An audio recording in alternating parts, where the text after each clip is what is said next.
Vamos a empezar con el tema de conexión a las bases de datos, pero antes de irnos para la conexión a las bases de datos, vamos a ver de una manera muy rápida una arquitectura que se llama la arquitectura hexagonal. La arquitectura hexagonal es una de las tantas estrategias que existen hoy en día para organizar proyectos. Normalmente esta arquitectura se utiliza en proyectos grandes y escalables. En ocasiones, la mayoría de gente se enfoca eh, bueno, no es una arquitectura, pero es un patrón, el MVC, que es el modelo vista controlador.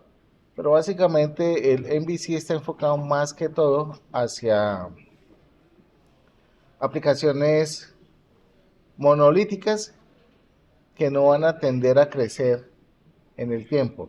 Lo que vamos a hacer, pues obviamente también es monolítico, pero va a tener una capacidad de crecimiento y mantenibilidad sobre el tiempo.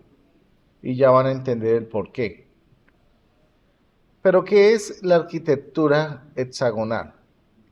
Podemos decir que la arquitectura hexagonal es un estilo arquitectónico propuesto por este señor, un desocupado que dijo: voy a complicarles la vida a los desarrolladores para que programen más bonito y sean más organizados y eviten tantos errores. Es una arquitectura costosa, sí, porque su ruta de aprendizaje es bastante compleja, sobre todo por la cantidad de elementos que tenemos que desarrollar utilizando esta arquitectura.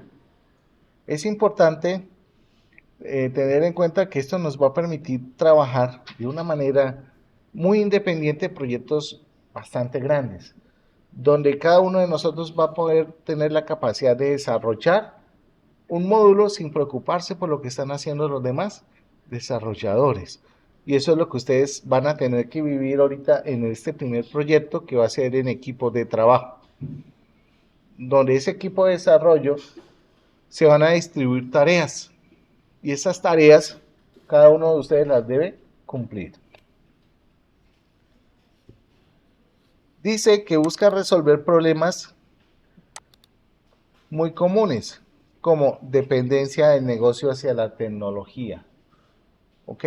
Nosotros siempre pensamos en que nuestros programas dependan de una tecnología específica al momento de, no sé, comunicarnos con una base de datos, que nos centremos que si es para MySQL solamente sirve para MySQL. No, esto debe ser totalmente abierto.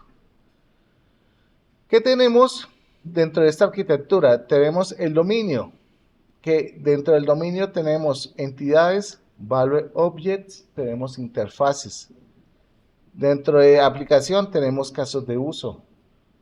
Y dentro de infraestructura tenemos todo lo que es conexión a bases de datos y controladores.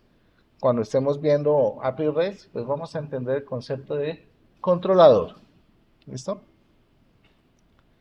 Entonces dice que el dominio contiene la lógica de negocio pura. El dominio no depende del ORM, no depende de nadie. Es 100% puro hasta que empezamos a adentrarnos hacia las otras capas. No depende de ninguna tecnología. Define interfaces para lo que espera el exterior, es decir, de qué manera voy a interactuar con mi data hacia mi base de datos. Ojo, cuando hablamos del exterior en infraestructura no solamente es bases de datos, estamos hablando de comunicación, por ejemplo, con un correo electrónico. Todo eso se va en infraestructura. Tenemos puertos y adaptadores, dice que son interfaces que definen puntos de entrada y salida. Se divide en dos tipos: puertos de entrada, puertos de salida, donde están los servicios. Nosotros vamos a hacer unas modificaciones a esta arquitectura. Como les digo, esto no es una camisa de fuerza. Esto es simplemente una guía para que nosotros seamos mucho más organizados. Nosotros vamos a implementar hexagonal, pero utilizando vertical slicing, que es otro patrón, otra arquitectura que nace para ser más organizados todavía, ¿ok? Para ser más organizados. Tenemos infraestructura, que básicamente contiene todo lo que es el acceso a datos. Tenemos aplicación, que es el que se encarga de orquestar todos los casos de uso, ejecuta flujos, operaciones, validación y llamadas al dominio. Quiere decir que aplicación se comunica con infraestructura. ¿Qué principios claves se manejan? Separación de responsabilidades, importante. Divide aplicaciones en capas, evitando dependencias directas entre la lógica. Por eso se dice que el desarrollo es mucho más escalable. Si yo necesito implementar un nuevo servicio, si necesito implementar una nueva funcionalidad, nuestro programa principal no se va a ver afectado. Porque si lo trabajamos de esta manera, simplemente vamos a afectar el módulo que estamos desarrollando. ¿Qué beneficios tenemos?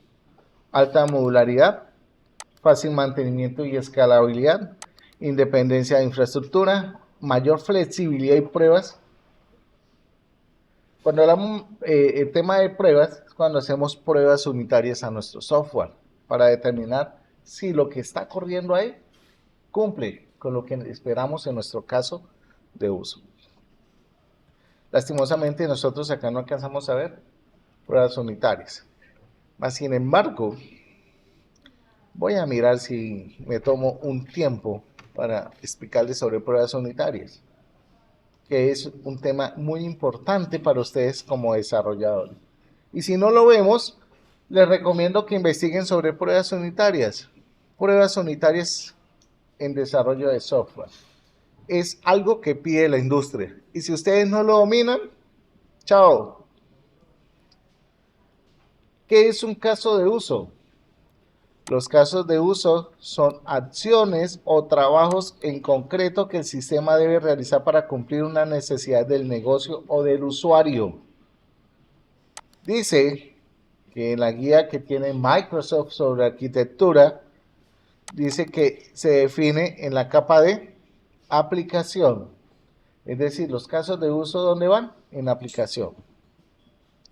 En otras formas, los casos de uso me permiten responder preguntas como: ¿qué debe poder hacer el sistema? ¿Qué pasos debe coordinar para poder lograr lo que debe hacer? ¿Qué entra y qué se valida y qué consulta y qué retorna el sistema cuando definimos un caso de uso? Hoy en día, miren, si nosotros definimos unos buenos prompts, ustedes son fanáticos de la inteligencia artificial, ¿cierto? Ustedes pueden decir: venga, ayúdame a construir el caso de uso. Implementa este caso de uso en mi sistema en el módulo tal. Y la inteligencia artificial dice: claro, como mandes con $20 que me estás pagando, lo hago. Y ¡fum! Le bota el código, ustedes simplemente en 15 segundos lo tienen. Pero lo importante es entender qué es eso, qué es un caso de uso. Un caso de uso es si yo quiero crear un registro, si quiero registrar un estudiante, si quiero escribir un estudiante, si quiero cerrar un pedido, si quiero generar un certificado. Cada uno de esos es un caso de uso. Quiere decir que en las aplicaciones que ustedes van a desarrollar, cada requerimiento se convierte en un caso de uso. ¿Ok? Si son 50, 50 casos de uso. Todo depende sobre qué dominio lo van a trabajar. Todo esto nos lleva a un concepto muy importante en la programación, que es CQRS. ¿Qué es eso? Command Query Responsibility Segregation. Básicamente es la separación de operaciones que nos van a permitir poder cambiar el estado del sistema. Quiere decir que voy a separar operaciones de lectura y de escritura. Y eso hace que nuestro programa sea mucho más flexible. Quiere decir que yo puedo crear e implementar un caso de uso sin afectar sin afectar el funcionamiento de mi sistema. Y eso es lo que hace muy llamativo este concepto.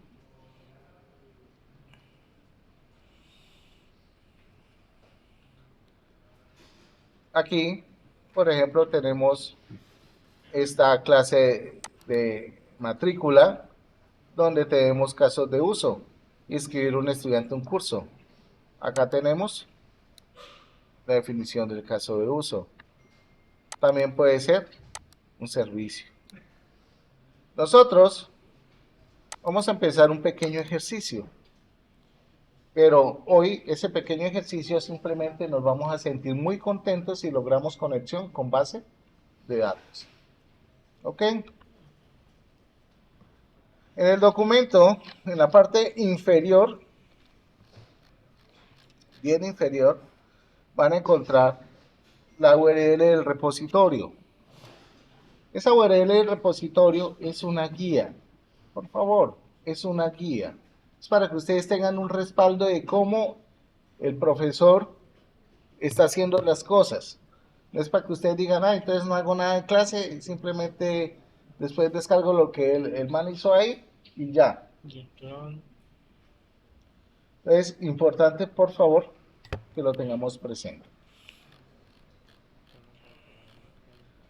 Vamos a trabajar un concepto muy interesante que se llama Vertical Slice. Vertical Slice me dice, oiga, por cada módulo que usted haga, tiene que crear una carpeta y dentro de esa carpeta tiene que crear la estructura hexagonal. Eso es Vertical Slice. Originalmente el proyecto va a tener esta estructura. Va a tener una carpeta llamada SRC, una carpeta llamada módulos dentro de SRC, va a tener una carpeta llamada compartidos dentro de SRC. Y dentro de eso va a tener una carpeta llamada configuración, contexto y helpers. Cada uno de ellos va a tener una función específica. Y aquí por fuera vamos a tener la solución.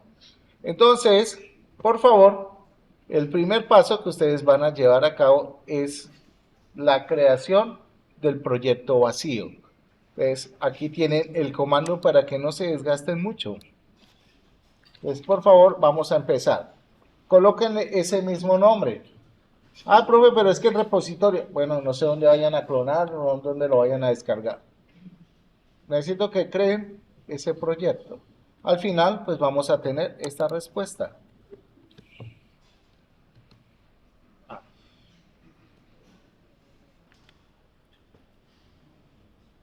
Después de que creen el proyecto, como dice la indicación, ingresan a Visual Studio Code y van a generar la estructura. Si se dan cuenta, estoy trabajando sobre Solution Explorer. Y si se dan cuenta, tengo desplegado inventario, tengo acá el proyecto. Entonces hay que, basado en esta carpeta, crear las demás. Bueno, entonces, en términos generales, ustedes ya deben tener dentro de su estructura de proyecto la carpeta SRC. Dentro de la carpeta SRC deben tener la carpeta de módulos y de compartidos. Y dentro de la carpeta compartidos deben tener configuración, contexto y helpers. Las otras no me preocupa ahora, solamente deben tener esto. ¿Okay? Dentro de módulos, ustedes deben tenerla totalmente vacía. Yo aquí ya tengo un módulo que me va a representar a mí los proveedores del ejercicio, pero por ahora la de ustedes está totalmente vacía. ¿Qué viene ahora dentro de los pasos que vamos a hacer? Vamos a realizar la instalación de estos paquetes. Estos paquetes tienen una razón de ser dentro de nuestro proyecto en consola o cuando vayamos a trabajar en el tema de API REST. El primer paquete se utiliza específicamente para tener disponible el Entity Framework y toda su fortaleza. El segundo paquete que vamos a instalar es para poder tener el controlador de conexión a MySQL a través del ORM. Si lo trabajáramos nativo, pues tendríamos que cambiar este elemento por otro. Tenemos el Entity Framework Core.design, que lo vamos a utilizar para poder hacer migraciones. Tenemos el extension.configuration para poder acceder a los archivos de configuración de mi sistema. Tenemos los archivos de configuración para JSON para poder manipular algunas cosas que vamos a trabajar, sobre todo cuando nos conectamos a archivos JSON. Y tenemos el entorno de variables, que este señor nos va a permitir acceder al entorno de variables de nuestro sistema operativo para tener nuestras conexiones en entorno del sistema y no dentro del proyecto, ¿ok? Que es totalmente válido. ¿Cómo hacemos para instalar esto? Para instalar esto, pues yo les dejé acá el comando, pero ¿de dónde sale ese comando? Que es importante saber. Yo acá les dejé una URL. Esa URL me redirecciona a este sitio web, que es ese repositorio de dependencias. Microsoft le llama Nugget. ¿Ok? Y acá simplemente yo voy a buscar, por ejemplo, vamos a hacer el ejemplo acá de este señor, Entity Framework Core. Voy a darle aquí un control C y vengo para el buscador. Le doy un enter y él me va a encontrar un montón de paquetes referentes al Entity Framework Core. Voy a darle clic primero y aquí vamos a encontrar un README. Aquí vamos a encontrar otra serie de referencias de este señor. Ahora, a ver, espérenme un segundito. Espérenme un momentico. Dependencias, frameworks, versiones, acá.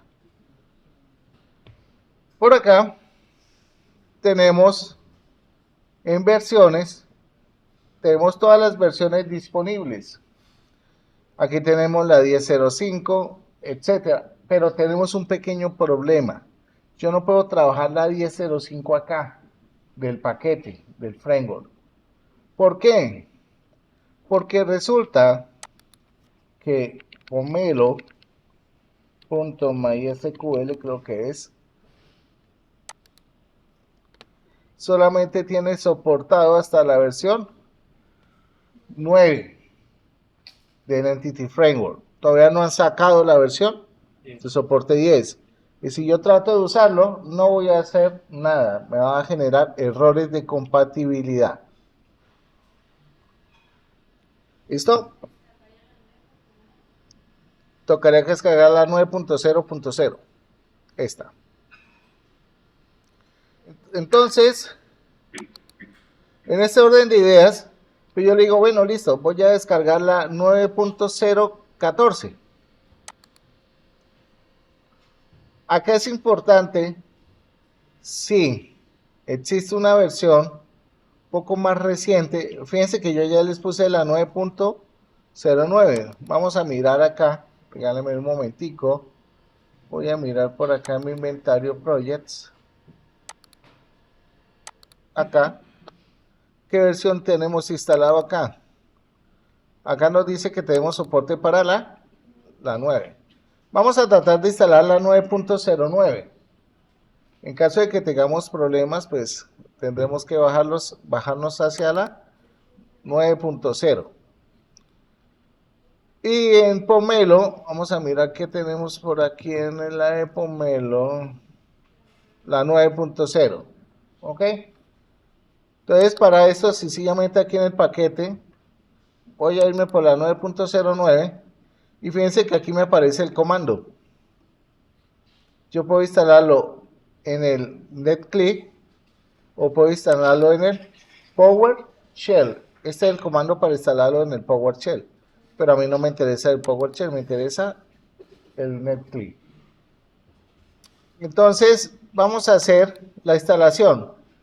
Para de pronto evitar problemas, tratemos de instalar esta. Si nos dice que no está, que debería instalarla, porque si la tengo es porque deberíamos tenerla entre los repositorios. Entonces vamos a instalar estos paquetes. ¿Cómo se instalan? Muy sencillo, ustedes lo copian dentro de su proyecto, abren la terminal y acá pegan el comando y le dan enter. Eso es todo lo que tienen que hacer para instalarla. Entonces, procedan a hacer la instalación de todos los paquetes que tienen en la documentación. Es decir, Entity Framework Core, MySQL, Design, configuración y variables de entorno y JSON. Lo siguiente que vamos a hacer es a crearnos este archivito llamado AppSetting a nivel del programa appsetting.json. ¿Ok? Entonces ese debe quedar acá, AppSetting. Aquí hay otro AppSettings que después lo revisamos. ¿Ok? Entonces appsetting.json. ¿Qué va a contener este archivo de appsetting.json? La cadena de conexión a mi base de datos.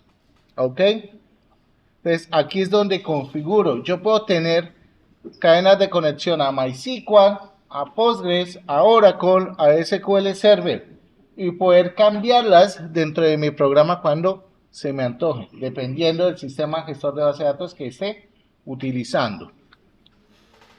En este caso, pues vamos a irnos hacia MySQL, donde nos vamos a encontrar Connection String es el nombre de la llave. ¿Se le deja el mismo nombre? Sí, es un estándar. MySQL debe, ¿ese nombre es el mismo siempre? No. Usted pueden colocarle db MySQL, mi conexión, connects, como la quieran llamar. En este caso, MySQL db. Donde tenemos estos argumentos. El primer argumento, el servidor. Es el servidor con el que me voy a conectar. En este caso, localhost, porque voy a trabajar con mi máquina local y mi servidor local. Si tuviera un servidor remoto, pues tendría que especificar la dirección IP. Base de datos, el nombre de la base de datos con la cual me voy a conectar. En este caso, le coloqué nombre inventory-db. Luego, el usuario con el cual me voy a conectar. En mi caso me conecté con root. Acá pues, ustedes tendrán que hacer uso del usuario que tienen disponible para MySQL. Tenemos la contraseña. Yo tengo mi contraseña súper segura. 1, 2, 3, 4. Alta confiabilidad.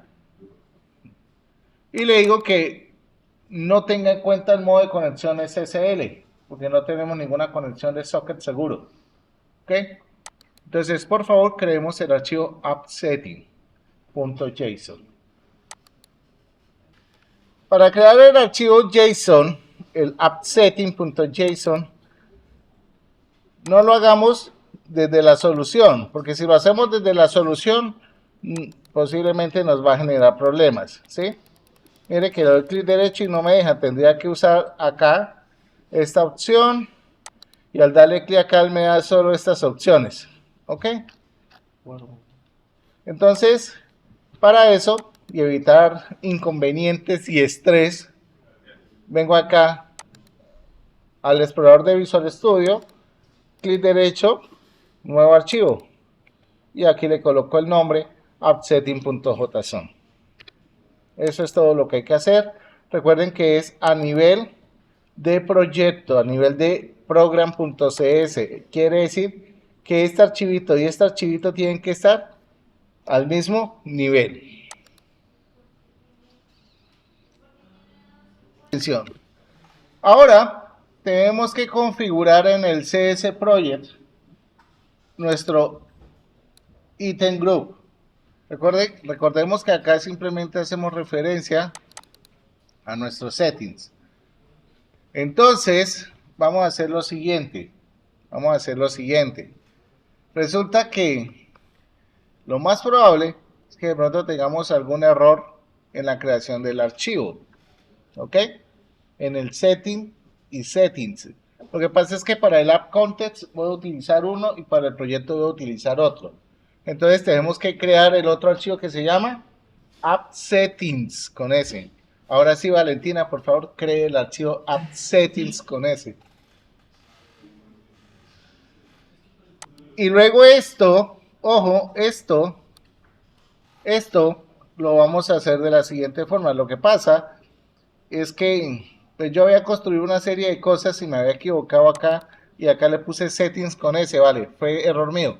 No es que deban existir los dos archivos.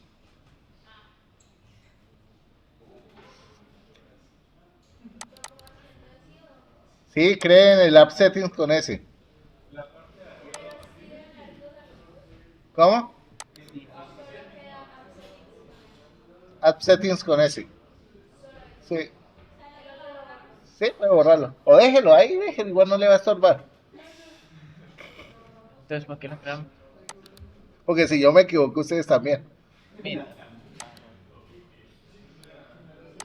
Y acá mire, en el CS Project, chicos, en el CS Project van a crear un módulo de item group y van a asociar el archivo appsettings.json en el documento.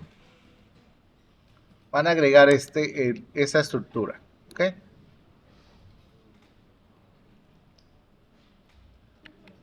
Bueno, después de tener la cadena de conexión, tenemos que crear nuestro archivo de appdbcontents. Entonces vamos a crear este archivito. ¿Dónde creamos ese archivo? Lo vamos a crear dentro de la carpeta contents que está compartida en src. Esto es una clase. ¿Cómo se crea? Es muy fácil, muy sencillo. Acá desde el explorador de soluciones, venimos a compartido, seleccionamos el archivo, le damos clic acá en archivo, seleccionamos clase y ahí le colocamos el nombre. ¿Qué nombre le vamos a colocar? appdbcontext, así como la tenemos acá. ¿Tiene que tener ese nombre? sí. No es obligatorio. Les recomiendo que tenga dbcontext como por referencia. App es el nombre que le podemos dar a nuestro proyecto. Fácilmente puede haberle colocado mi inventario dbcontext. ¿Ok? Entonces, sino que este app dbcontext es como más genérico, aplica para cualquier tipo de aplicación. Y que no, bueno, ¿Qué vamos a agregar en ese dbcontext? Ojo, présteme atención. Simplemente vamos a agregar por ahora estos dos elementos. El primero de ellos es el constructor de la clase, donde ese constructor me va a recibir estos parámetros. Esos parámetros es hacer referencia al dbcontext options que pertenece a la clase dbcontext. Ojo, entonces quiere decir que la clase appdbcontext hereda de dbcontext. Y para poder utilizar dbcontext, nosotros necesitamos incorporar dentro de nuestra clase el Entity Framework Core. ¿Ok? Todavía no necesitamos este dbsep porque no tenemos absolutamente nada de conexión, nada de tablas en mi base de datos. no sé ni conectar, la verdad.